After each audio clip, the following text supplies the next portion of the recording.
I'm not perfect, and I don't claim to be. I have insecurities, I get jealous, I overthink everything. I have trust issues, and some days I don't think I'm good enough. That's who I am. I'm not afraid to admit it. But at the same time, I am amazing in many ways, too. I have a huge heart with a lot of scars, a soul that's been through hell and back. Not every day is my best. Some days I mess up, but I learn from them. I want to grow and be the best version of myself. Life is a journey, and it's okay to have flaws and imperfections. They make me who I am, and I embrace both the struggles and strengths that shape my character. I'm a work in progress, constantly evolving, and I believe that self-awareness and the willingness to learn and grow are the keys to becoming a better, more resilient person.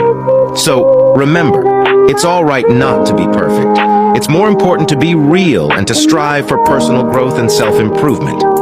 Embrace your imperfections as opportunities for growth and self-discovery. We're all beautifully imperfect in our unique ways, and that's what makes us human.